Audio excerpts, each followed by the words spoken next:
We have seen countless acts of bravery and sacrifice from medical workers around the world. It is our duty as global citizens to give them our full support.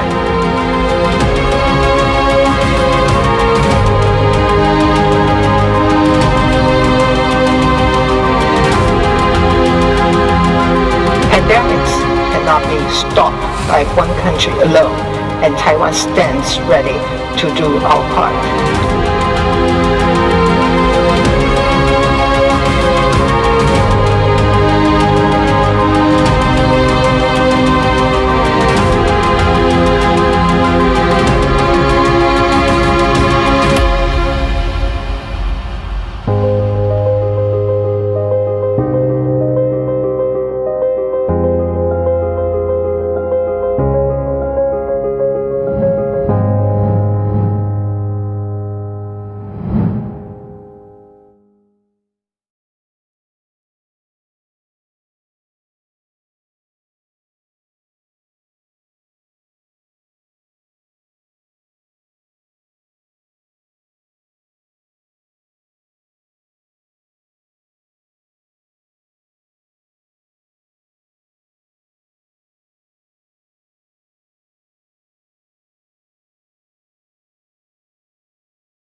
Distinguished guests, Ladies and gentlemen, welcome to the webinar on Taiwan's medical services and epidemic prevention experience sharing.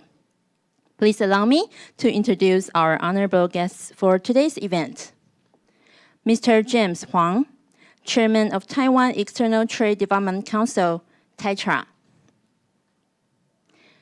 Dr. Philip Yijun Luo, Deputy Director General of Centers of Disease Control of Taiwan's Ministry of Health and Welfare.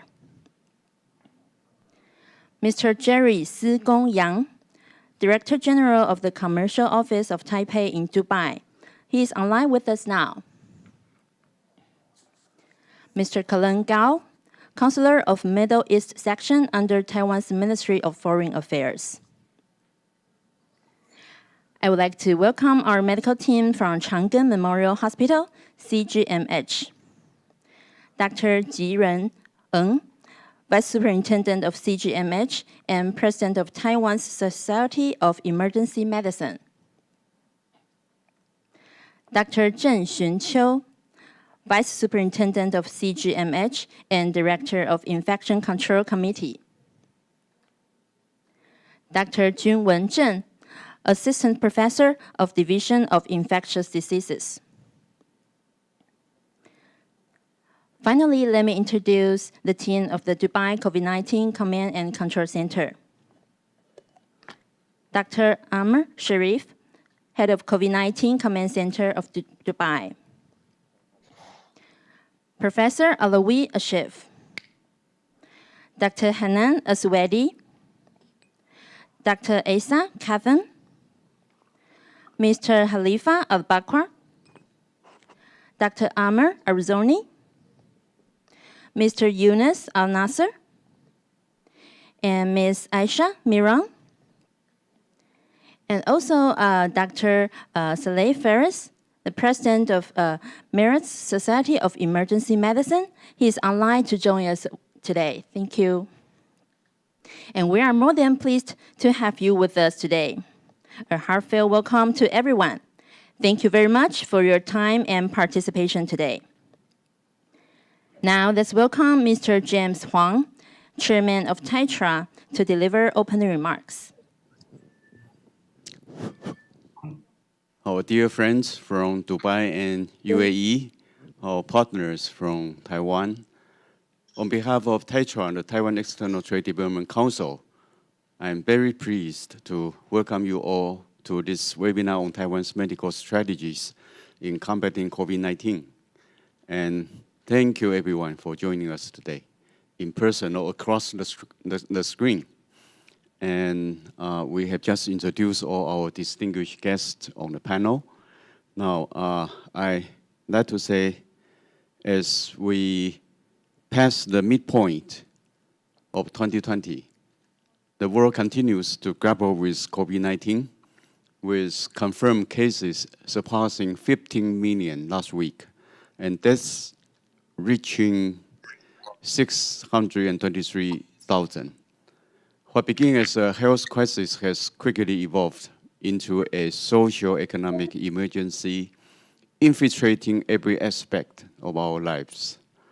Among the regions more heavily impacted by this pandemic, many countries in the Middle East recently experienced a second wave of outbreaks. And meanwhile, when Taiwan's government first picked up on the gravity of this impending crisis as early as January, it was quick, mobilized its industries and bureaus in combating the epidemic. In the initial stage of the outbreak, Taiwan implemented border controls, requisitioned increased mask production with a specialized national epidemic prevention team, and developed many technology-based epidemic prevention methods. Today, Taiwan has successfully contained the virus domestically, recording less than 500 total cases and single-digit fatalities. However, in the fight against this global pandemic, Taiwan does not stop at caring for its own. More than ever during these unprecedented times, countries must band together to uplift each other. We wish to share our experience and expertise with those facing virus-induced hardships and offer any needed support. On this front, TAITRA joins in on Taiwan's strive for global citizenship and humanitarian efforts. We launched the Taiwan Anti-COVID-19 Pavilion website, an online platform combining the work of experts from more than 20 medical institutions and 2,000 manufacturing companies specializing in medical devices for epidemic prevention. By integrating the domestic resources for epidemic prevention with our international offices, TAITRA can share Taiwan's experience and match the supply needs for medical technology and devices. To facilitate more interpersonal aid, in the last month, we have invited experts and scholars from Taiwan's top hospitals to shed light on relevant health issues via webinars connecting health officials from around the world, including those from India, Southeast Asia, South America, and Africa. In these workshops, doctors have spoken about Taiwan's healthcare system and its response methods to COVID-19 patients. Today, we are very honored to have government representatives from Dubai joining the webinar with us to discuss specialized medicine in COVID-19 prevention. We also hope that this event is only the first of many to come in our effort to connect on all fronts with our partners in the Middle East. Once again, I would like to thank you all for your participation today, and I sincerely hope this event will extend fruitful and vital discussions around applicable strategies in our collective fight against this pandemic. And as a frequent traveler to Dubai, I very much hope that I can visit Dubai again to see my old friends there very soon in the near future. Thank you all. Thank you very much, James. Now, please welcome Director General Yang from the Commercial Office of Taipei in Dubai to say a few words for us. Thank you, Chairman Huang of TAITRA, Vice Superintendent Dr. Gung of Chang Memorial Hospital, Vice Chancellor Dr. Amr Sharif, Head of COVID-19 Command Center, Dubai, and all participants, good afternoon. It is indeed my great pleasure and honor to witness today's online meeting between Chang Memorial Hospital in Taiwan and the COVID-19 Command Center in Dubai for sharing expertise and experiences in the fight against COVID-19. I would like to take this opportunity to express my sincere gratitude and deep appreciation to the kind support of Chang Memorial Hospital and the Dubai COVID-19 Command Center and all participants in today's meeting. My deep appreciation also goes to colleagues of the Taiwan External Trade Development Council for their efforts to make this meeting possible. And I'm confident that today's meeting will be both successful and fruitful, and my best wishes to all participants. Thank you very much. Thank you very much.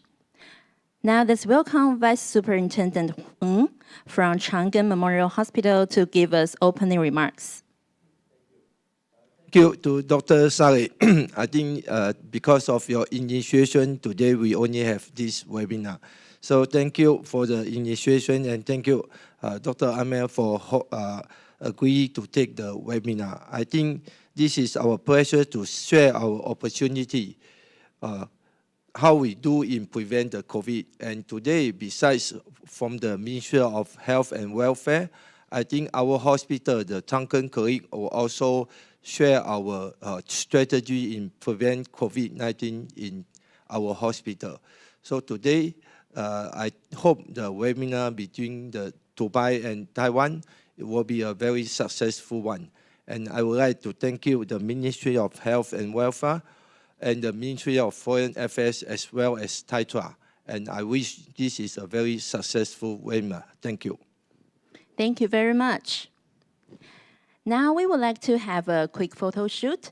Please face the camera in the front for the pictures.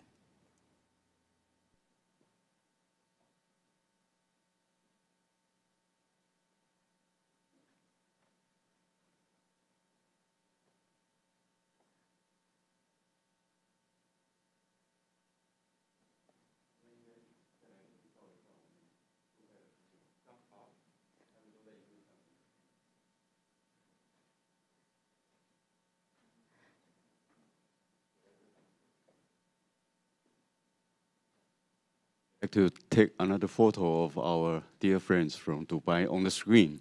So I'm asking all our photographers to come to my side to shoot a few photos.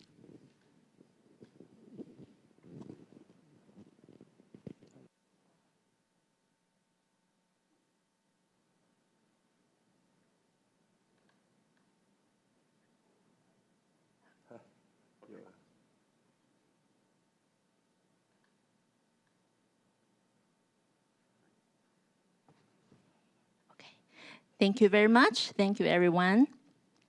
Now let's proceed to today's first section, some experience sharing by staff of Ministry of Health and Welfare of Taiwan and Chang Memorial Hospital.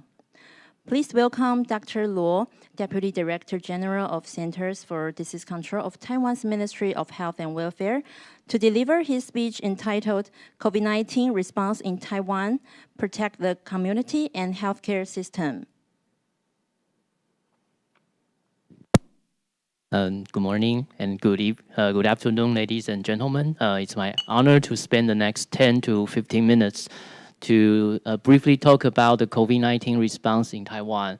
And we know it's a global outbreak, and it has been there for more than half a year.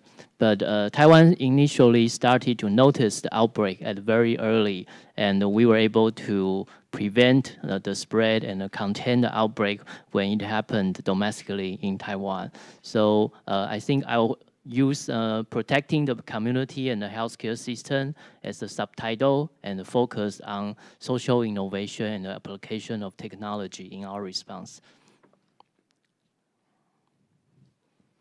So here in Taiwan now, you can see from the photos, the current life in Taiwan is pretty much normal. The schools are open. Now it's in summer vacation, so children are enjoying a lot of social activities outdoors. In the restaurants, we encourage them to install installations to separate the patrons from eating.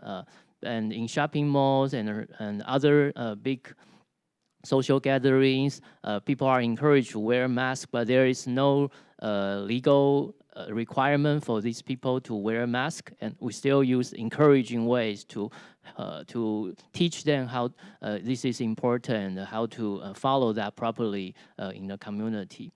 So far, we have less than 500 confirmed cases and only 7 deaths.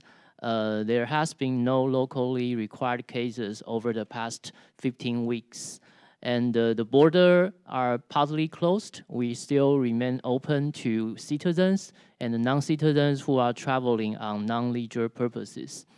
There has been no lockdown domestically, and the large social gathering has been allowed after June the 7th. So it has been almost 2 months since we started to allow large social gatherings, such as religious activities. But still, we don't see any local spread after these gatherings. So the success is very much attributed to the beginning, day 1, December 31st, when we were quick to catch up a New Year's Eve alert through careful listening to social media. Actually, on the day before the New Year's Eve, December 30, there was a whistleblower in China, in Wuhan, actually a doctor named Dr. Li Wenliang. He was among the first to spread the messages about possible SARS outbreak in hospitals and use those laboratory results and image finding as evidence. we were able to catch up these social media messages through our largest web chat forum called PTT in the very early morning on December 31st. I was actually among the first to see the message and forward the messages to our Director General's chat groups. So we issued the alarm at 6:30 to our CDC internally and asked our colleagues to verify that with Beijing around 8 o'clock. And in 4 hours of time, Beijing issued their, Wuhan actually issued their first press release regarding this outbreak to confirm the presence of a mysterious pneumonia outbreak in Wuhan. But during that time, Wuhan authorities still denying possibilities of human-to-human transmission.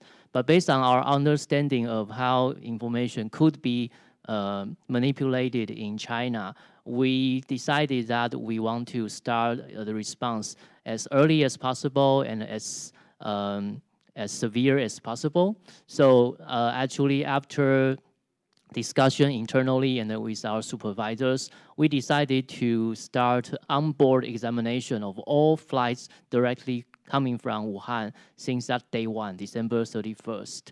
And after that, you can see a series of key actions taken place in Taiwan, including case reporting and the laboratory protocols and also other measures. A very important thing were highlighted in red color. So you can see in mid-January, we sent 2 experts to Wuhan to have on-site understanding of the outbreak there. And they were able to pick up the possibility, actually confirm human-to-human transmission in a family cluster and brought back the message to us. So we escalate the response and start to establish the Central Epidemic Command Center. The Minister of Health becomes the commander even before we confirm our first imported cases from Wuhan. And that was actually way before WHO announced COVID-19 as a global public health emergency. And during the early phase, another crisis was related to public panic about face mask demand. The demand was tenfold during that time compared to usual times. People were lining up in front of drugstores to purchase face masks. We immediately noticed that we were short of face mask production domestically. So the government mobilized a lot of resources to help manufacturers to produce as many face masks as possible. The military was mobilized. Government funding was mobilized to help manufacturers know that it's important to produce enough face masks, not only for the public, but also for healthcare workers. So you can see after our intervention, face mask was able to be fairly distributed by government through an ID-based mechanism. So if you pay, in Taiwan, if you are able to show your ID to the drugstore, you can be eligible to purchase 2 to 4 pieces of face mask on a weekly basis. And the cost was very cheap. And in the early phase, these face masks were only available from pharmacies. But after April, another smart system was created, so people can pay online and pick up those face masks at convenience store at midnight or even holidays. So it's very friendly to a younger generation. And for the public to purchase those face masks, they still need to pay a little bit of money, but it's all free of charge to healthcare facilities. On the left-hand side, you can see a map that is called a mask map. So private sector technologists help us to create many of these versions so people can use their smartphone to access to the maps and find out where these masks are still available at which drugstores or which convenience store. And these were very helpful. Another key factor, I think, which contributed to our success is home quarantine management. And I call this is actually a smart solution. You know that in many countries, they are implementing the 14-day quarantine as a mandatory measure. But how to make sure the quarantine is successful is really based on government management. So we have a system from airport to the quarantine place, which is home or hotel. On arrival, passengers have to fill out an entry form, but the entry form is online. So while they are lining up in the immigration, they can use their smartphone to fill in this information to reduce the queue. And the information that entered online will be immediately linked to our civil and health services, which are the person who will manage their home quarantine for the following 14 days. And this information will be automatically transferred to the command center as well, so we can take a hold of how many people have entered the quarantine system. When they arrive at the quarantine hotel or home for quarantine, we have access their smartphone SIM card, using that to create a so-called digital fence. And every day they have to use their smartphone app to inform us their symptoms. If they don't reply, we send messages to them. And if they don't reply in certain hours, we will make a phone call or send someone to knock the door to make sure the person is still at home.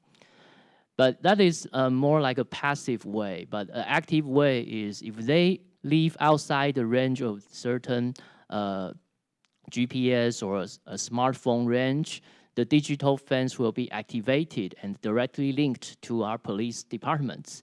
And the police will call the civil and health services all together to find out where this person is. And if they find out the person is actually breaking the digital fence, there will be severe punishment associated with that. So that is the simple explanation of how we make sure the home quarantine is working in Taiwan. Another key aspect is effective public communication. So since beginning of the command center establishment in late January, we have started to hold daily press conference. The minister is always the chairperson, and usually beside him we can see the vice commander, the CDC director general, the spokesperson, and very importantly a professor that will answer a lot of these questions related to academia or new study findings or how to interpret laboratory results or epidemiology. So together, this press conference has been there on a daily basis. People expect to watch the press conference online or on their smartphone or on television as a live stream performance every day at 2 p.m. And because of that, we have built up trust among the public. You can see that even in business sectors in Taiwan, we have been able to achieve a 95% satisfaction rate with our government's effort to control the virus. And in the younger generation, they also create a lot of these comics or interesting gigs that are associated with smartphone apps. So you can see that people really show the solidarity and unity during the response over the period. Next, I'll focus on how we protect the healthcare system.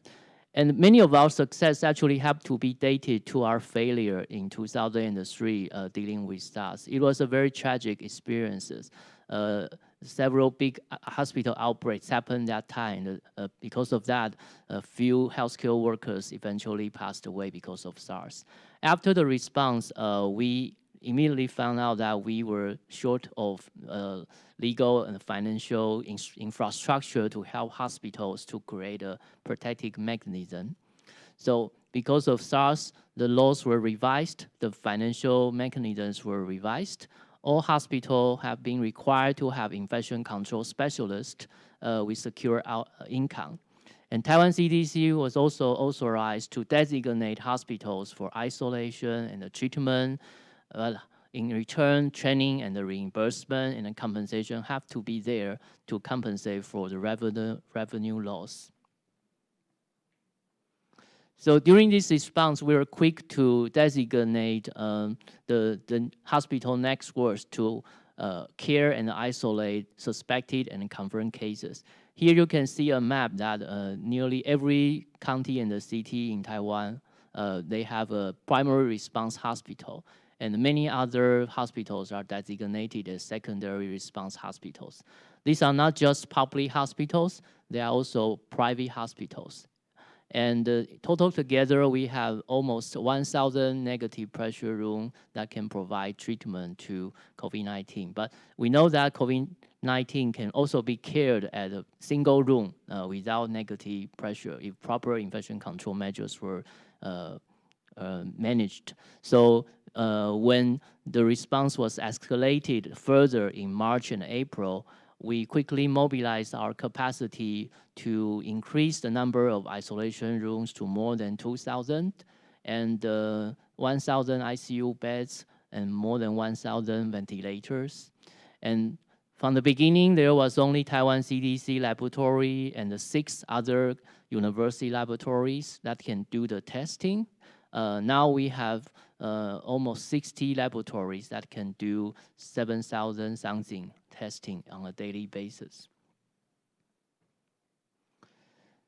Other ways to protect the healthcare workers and the system is to prevent patients from deliberately entering the health system without proper notification, because we know that the virus can be spread before symptoms emerge and even after symptoms emerge. So it's important for healthcare workers to know that the patient is at higher risk and they can put on proper PPEs when they are dealing with suspected patients. In order to achieve that, I think public health triage is very important. So I already mentioned the quarantine system. So when overseas passengers is quarantined, then we make sure that if they need to see a doctor, it has to be arranged through our local health department and be transported by our local health department with advance notice. The clinical triage happens usually outdoors. In clinics or hospitals, they have created outdoor triage mechanisms for COVID-19 risk stratification. And we use a smart system. Their immigration records are directly linked to the health insurance card. And the health insurance card is an electronic device that can be readable on these triage stations. So if the patient has a travel history within 30 days, it can be immediately read on that insurance card.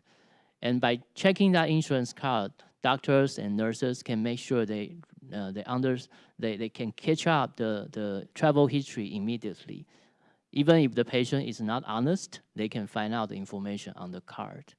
And a suspected case is usually transferred to our designated hospital without being taken care in anywhere outside the system. I think Chang will talk more about how they do the inpatient triage. Basically, our system is they have to be isolated and managed at the designated wards, not any ward, but there is a designated area in every single hospital that can take care of this patient with enough PPEs and training and the staff members. The doctor-patient ratio is increased to compensate the possible more additional workload for taking care of COVID-19 patients. And in return, there is special allowance given to those staff members. And also a very interesting policy we implement in February was a ban on overseas traveling for healthcare workers. It was even before European and American countries start to announce their outbreaks. We found out that the international outbreaks began to escalate in scale, and we don't want our healthcare workers to become patients and paralyze or overwhelm our health system when they travel overseas and come back. So there was an urgent announcement in late February, and all incidental costs were compensated by the government. In the end, we issued this huge amount of money, totally to more than 10,000 healthcare workers as compensation. But we think it's very worthy, actually, to pay for the healthcare worker to stay indoors without traveling and become patients, possible patient after traveling back. And we believe that it has successfully prevented hospital outbreaks and also prevent manpower shortage during the peak of the outbreak globally. Also, we provide free of charge COVID-19 testing for all healthcare workers. During the 3 months of period, we tested more than 3,000 healthcare workers. All were negative. And also, I mentioned PPE for healthcare system were all provided free of charge. Not only face masks, but also N95 respirator, gowns, and coveralls as well. They were all purchased by government and distributed by the government to healthcare facilities, usually on a weekly basis, to compensate for the shortage. So this is my last slide. Looking ahead, I think we are at a good position to say that we have no community spread, but people still want the border to open carefully in order for business and trade to continue. So currently, we still require 14-day quarantine for all border entry, but there are exceptions. The exceptions are mainly on the shorter quarantine privilege. The privilege is given to lower risk business travelers from the following 17 countries. If they can provide a test negative certificate before their entry, and again be tested PCR negative on day 5 or day 7, then they are eligible to go out and do their managed visits under our technology supervision. So far, there has been almost 90 visitors with this shorter quarantine privilege, and we haven't found any positive PCR COVID-19 cases among these 89 visitors. And the Ministry of Health has announced that medical tourism will be reopened after August 1st, 2020, still under this special requirement of test negative certificate. And what will probably happen next is we will continue evaluating the risk of each country on a weekly basis and revise the list of these lower risk countries and announce to the public. And I think at the moment there's no safest way to open the border without any limitations, but we try our best to open it judiciously and within our capacity of quarantine and the management before an effective vaccine is ready. So that's my brief presentation. Thank you. Thank you very much, Dr. Luo. Next, let's welcome Dr. Chang, Assistant Professor of Division of Infectious Diseases of Chang Memorial Hospital, to deliver his speech on CGMH's preparedness to prevent nosocomial infection during COVID-19 outbreak in Taiwan. Good afternoon, ladies and gentlemen. And it is my privilege to share our hospital's preparedness to prevent the COVID-19 nosocomial outbreak. Because of the successful containment of the COVID-19 by our CDC, so actually we didn't come from a large-scale community spreading COVID-19 in Taiwan. But Chang Memorial Hospital and almost every hospital in Taiwan also prepared to prevent the viral nosocomial infection. And the major purpose of this prepare is to ensure the safety of our staff and patients, and also maintain the capacity of our healthcare system. To prevent the circulation of virus in hospital, we have to block the two major ways. The first one is to prevent the viral transmission from community into the hospital. And the second, to prevent the viral circulation in the hospital. The first one, we have to block the viral transmission from community. So we established a patient traffic control bundling. I think this is the core element of our infection control measures. And the second one is the visitor restriction. We prohibit unnecessary visitor in our hospital. I would like to make a short introduction about the patient traffic control bundling.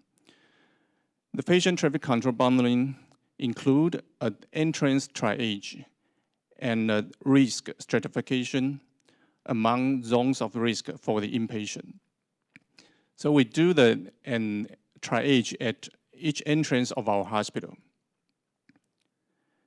At the entrance, we'll check the body temperature of each visitors or patients.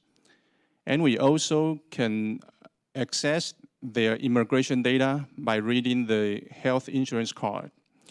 In Taiwan, more than 80% of the COVID-19 cases have relevant traveling history.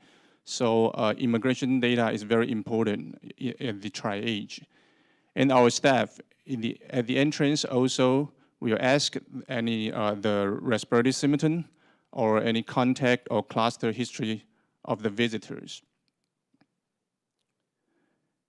If the patient or the visitors at the entrance, they have fever or any respiratory symptom or any relevant travel history in 14 days, they will not be allowed to enter the hospital. We will guide them to the epidemic clinic if they have mild symptoms, or guide them to the ER outdoor quarantine station if they have fever or more severe symptoms. So this triage will separate the high-risk patient from the other patients in our hospital. We set up the epidemic clinic during this pandemic, and this is physically separated from other area of our hospital. So we have an independent entrance and independent air conditioning in this epidemic clinic.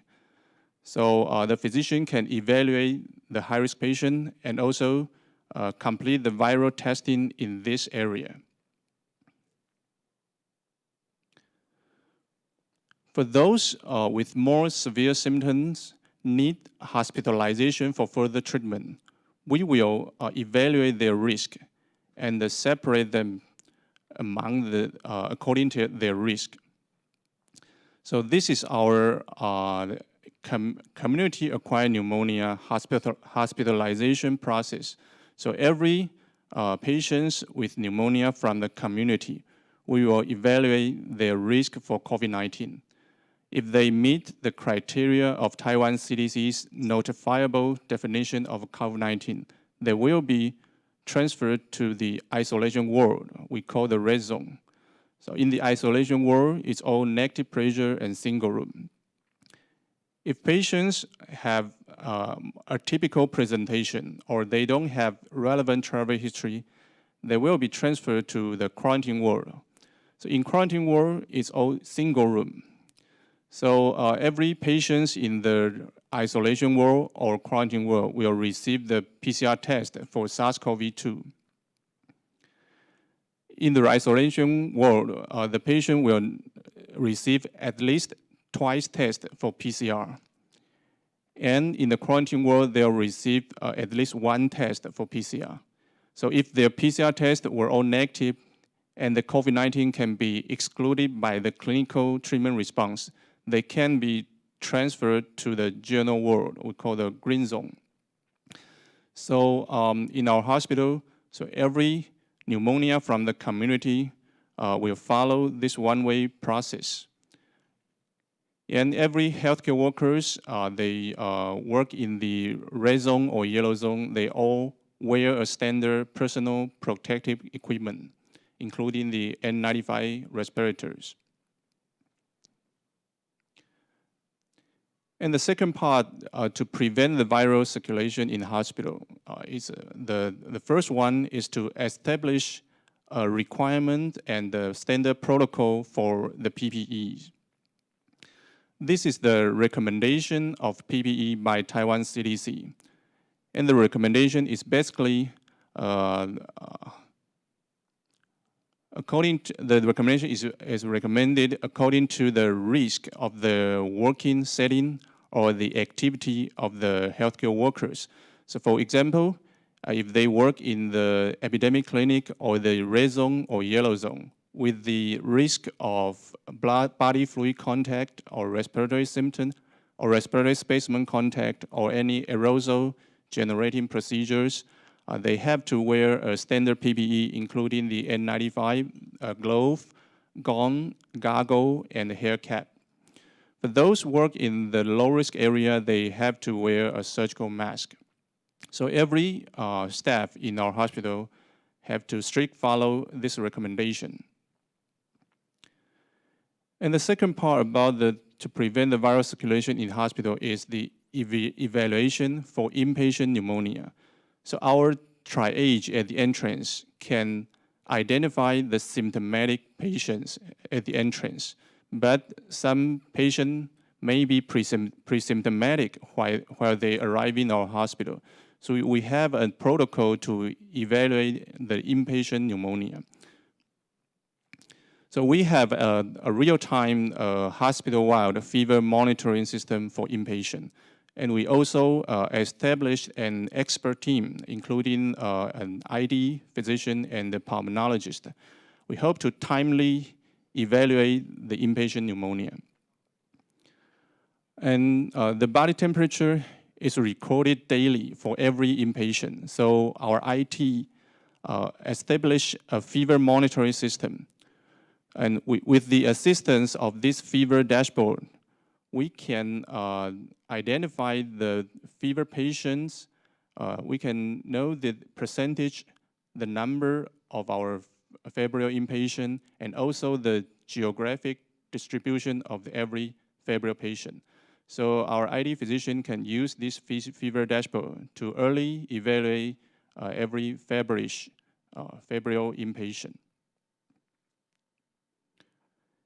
And we also have an expert team to evaluate any inpatient with unresolved pneumonia.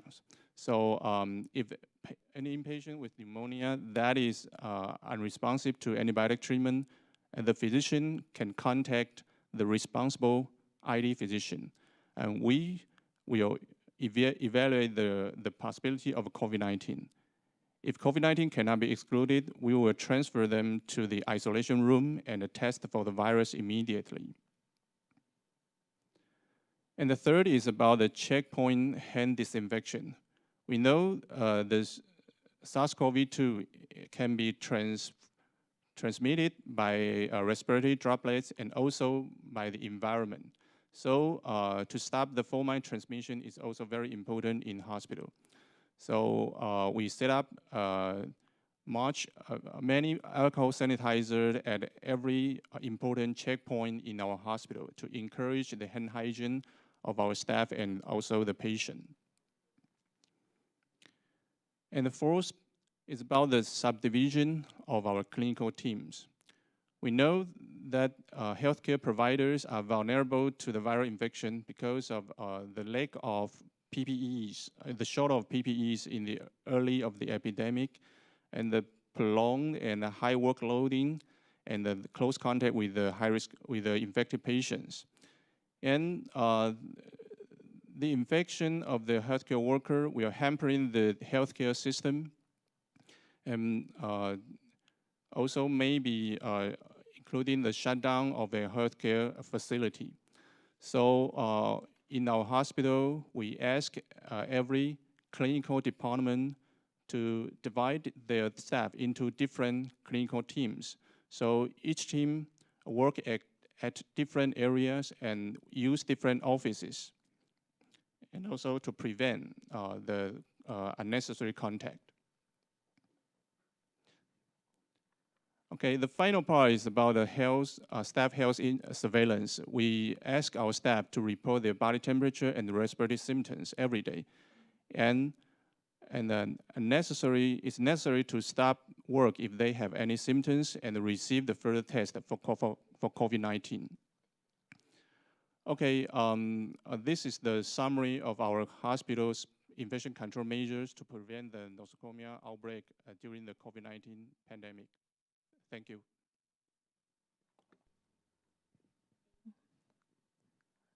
Thank you very much, Dr. Chang. Finally, we will conclude with the discussion and Q&A section. Please turn on your microphone if you want to ask a question. And now we would like to hand things over to Chairman Huang and Dr. Chiu to host this section.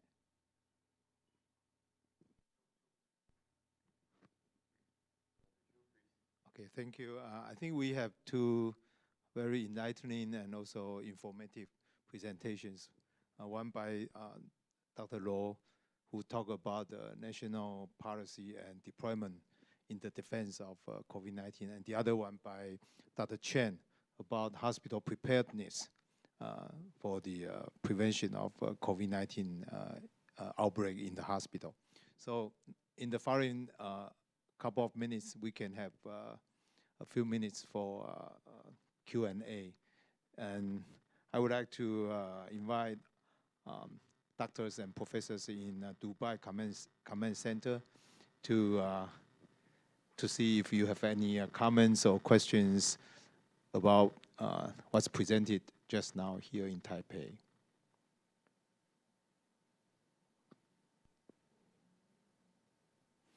Maybe I can begin with a few questions. One actually is, can we use rapid antigen test with current sensitivity and specificity to replace PCR as a screening test for COVID-19 patient? Dr. Lo or Dr. Chen?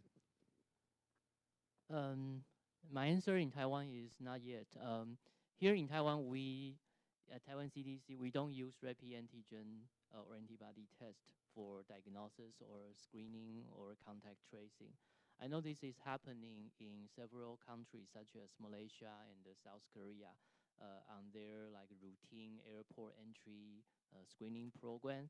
But this has resulted in several false positive results. I think there are at least 2 cases associated with false positive in travelers coming from New Zealand, which is a zero transmission country. And it has led to media drama and a lot of unnecessary social consequences because of false positivity. Here in Taiwan, we do a limited number of PCR testing every day, focusing on symptomatic passengers coming from overseas. Whether symptoms or asymptomatic, they still need to undergo the 14-day quarantine in a quarantine hotel or a quarantine center or at home under our technology-assisted monitoring. We don't use rapid antigen test because the sensitivity is low. And for antibody, there is maybe a window period of 2 to 3 weeks. And there is also possibility of false cross-reaction with SARS-CoV-1, which happened 2003, 17 years ago. And also we found a possibility of cross-reaction with cytomegalovirus CMV infection as well.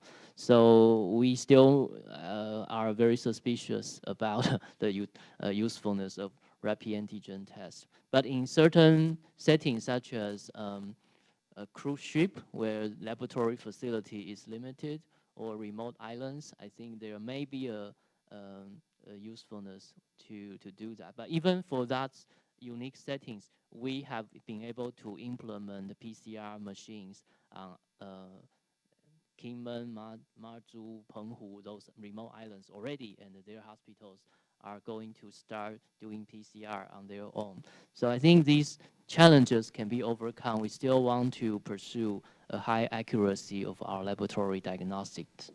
Thank you. Thank you, Dr. Lo, for the very detailed reply. Any comments or questions from our friends in Dubai Command Center? I have a question. Yes, please. Thank you so much for the presentation and to hear about the great job you all did in Taiwan. The question I have is, the reason for this rapid response and the great result, did you have plans from before in place from your past experiences, or was this plan created as you know, the pandemic or as the disease was progressing? Yes, definitely. I mentioned briefly about what happened in 2003. During that time, we were pretty unprepared, and the response was fragmented and not organized. So after 2003, a lot of new systems were created, including the law to for us to authorize Taiwan CDC and the Ministry of Health to establish a central command center. And that central command center has the authority authorized by the president and the prime minister to oversee all the ministries in the government, work together in this pandemic response. We have activated a similar command center before for enterovirus, hand-foot-mouth disease, or dengue, or for avian influenza, but never to this large scale for COVID-19. But based on previous smaller scale open of this command center response, I think we have established mechanism to work across ministries. So during this time, especially because of the tragic SARS experience, nearly all ministries joined us in the very early beginning, especially Ministry of Economics, who helped the manufacturer massively produce face masks. Ministry of Education, because they have to help us decide whether to close the school or not. And the Ministry of Foreign Affairs and the Ministry of Internal Affairs, which oversees the immigration policy. These were also crucial at the beginning phase to help us limit the incoming travelers so as to reduce the burden in the healthcare facilities to take care of suspected and confirmed cases. So I hope there is similar mechanism in Dubai. And I think it's very important to have the legal and the financial infrastructure. So when something like this big event happens, the money can be ready immediately and the infrastructure is there for Ministry of Health or relevant authorities to work all together at the same place and pursuing the same objective. Thank you. Okay, any other questions or comments? I do have a question for our doctors in Dubai. Since Dubai is the hotspot for international travel and all trade, and do you regularly do PCR testing for all the visitors or returnees from overseas to Dubai? Or just like us, do the quarantine at home or at hotel?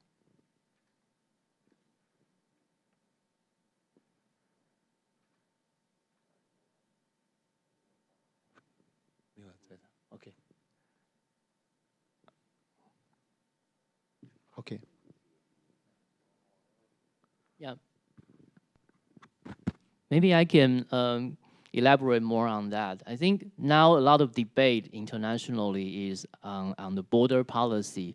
Several countries are implementing airport on-spot PCR testing for all passengers or for certain passengers. And depending on the availability of the testing facilities, some countries might use saliva or they use the traditional throat swab or nasopharyngeal swab system to collect the samples. Here in Taiwan, every day, although the border is partly closed, we still have around 800 to 1,000 passengers coming overseas on a daily basis.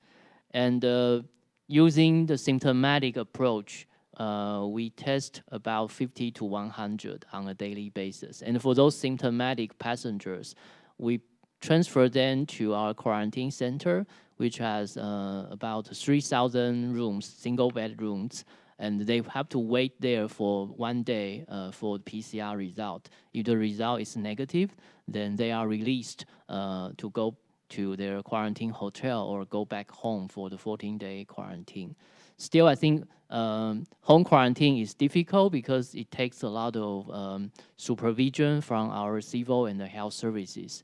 And you know, the quarantine has been there for more than almost 6 months. So these civil services and the health services, they can be exhausted because of this long-standing policy. But still, we realize it's a very important way to protect the community and health systems, so as to allow people in Taiwan to enjoy domestic travel and social gathering without fear of spreading the virus. So although the government has been pretty much reached to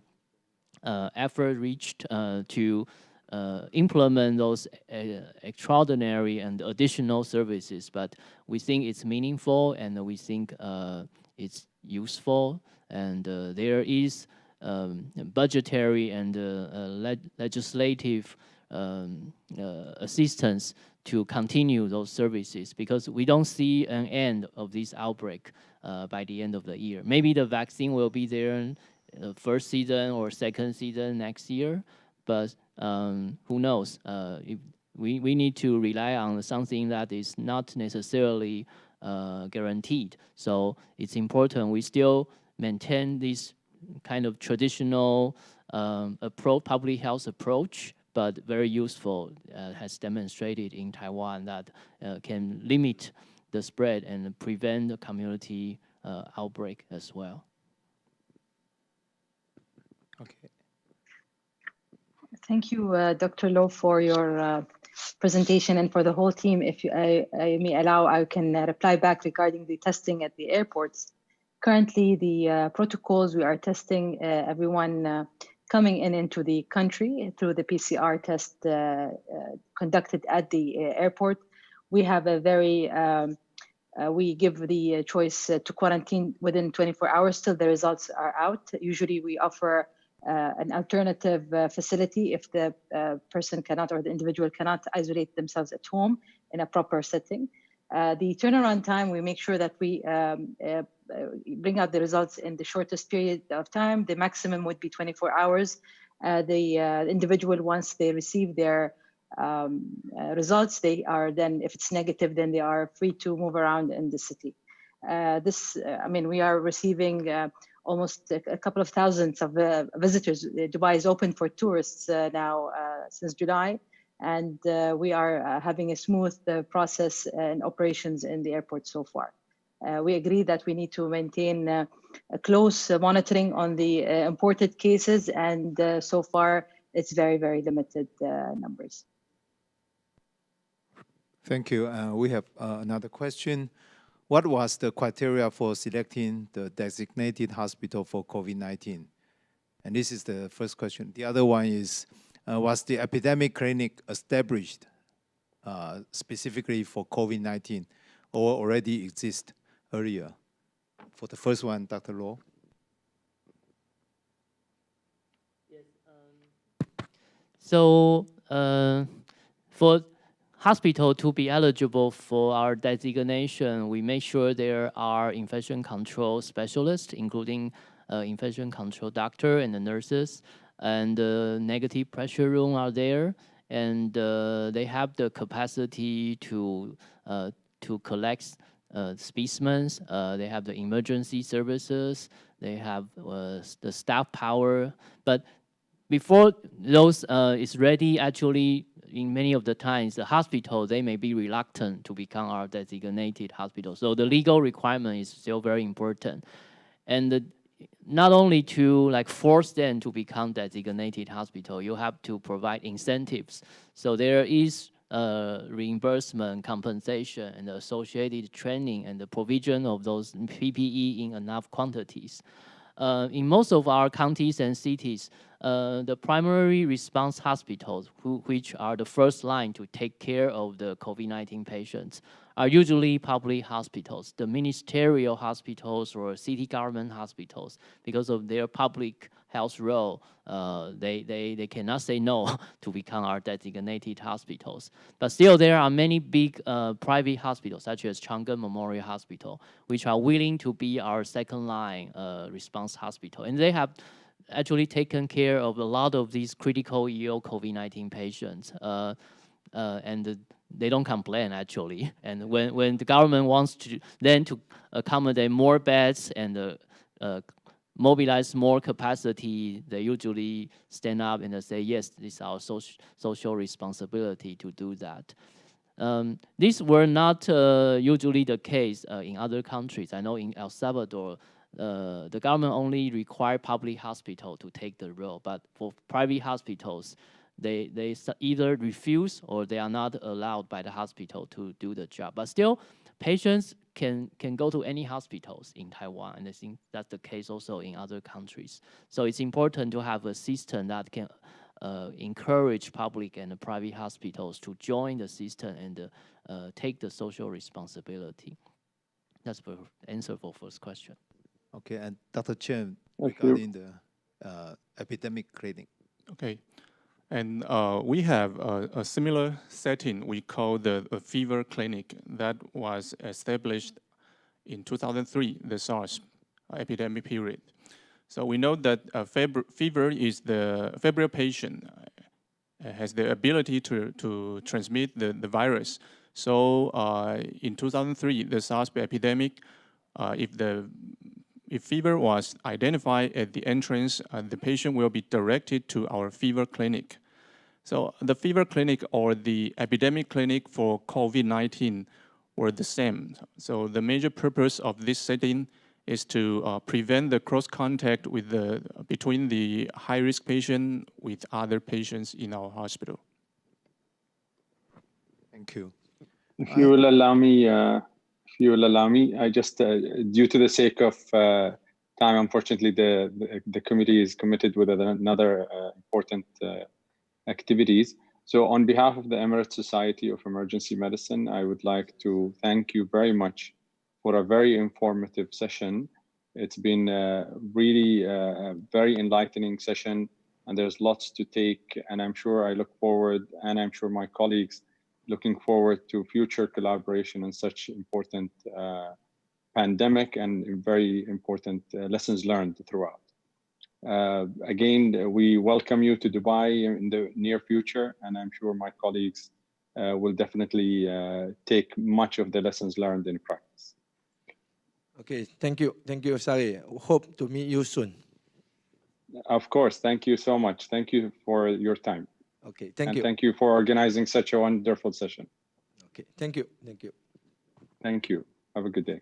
Okay, have a good day.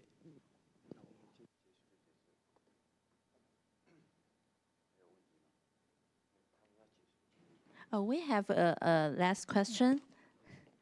What is the difference between COVID-19 treatment and malaria with cough?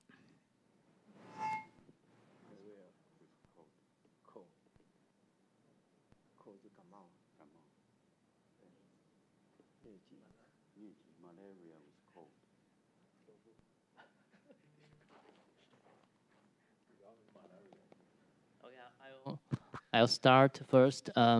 So in Taiwan, we are fortunate that we have no malaria in Taiwan. So I think it's unusual for us to think of malaria on a COVID-19 patient. But still, it's possible if a patient is coming from a malaria endemic country, presenting with fever and the relevant symptoms, malaria is definitely has to be on the differential diagnostic list. So the treatment here in Taiwan for COVID-19 is mostly conservative, supportive. We have seen study findings supporting the use and against the use of hydroxychloroquine. Hydroxychloroquine was used during, I think, March, April, and even May in several hospitals. And we did our local clinical trials on hydroxychloroquine as well, not for malaria, but for COVID-19, usually mild cases. But the result shows that although the case number was small, only 20-something, but we were not able to see a benefit of hydroxychloroquine. We have 3 medical centers in Taiwan that participated in the remdesivir clinical trial, the antiviral drug. And I think internationally, people have seen the study findings supporting the use of remdesivir in patients receiving receiving oxygen therapy, usually the more severe patients. So here in our Taiwanese guideline, we also put remdesivir as a possible useful drug, and it has received also emergency approval of our Taiwan FDA for use in COVID-19 patients as well. And the dexamethasone is also common in Taiwan, but I don't know if Chang has the experience of using dexamethasone. Recently, I think the British study group published the result, the recovery trial supporting the use of dexamethasone in COVID-19 patients. So I think for treatment, it's still preliminary and it's very investigational, but more and more study findings will come out and will change our knowledge about how to treat COVID-19 appropriately. Anyone want to add? Thank you very much.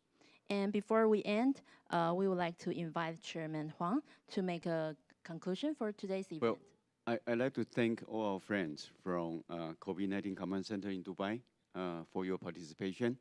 And I want to thank all our partners from Taiwan, Chang Memorial Hospital, the Deputy Director General from our CDC, and Colin Gao from the Foreign Ministry. And I hope that this is the beginning, and we look forward to work with all our friends in Dubai and UAE to combat this epidemic. And we hope to talk to you again soon. Thank you. Thank you. Ladies and gentlemen, thank you for being here and making this event a pleasant experience for all of us. We hope you have enjoyed today's program.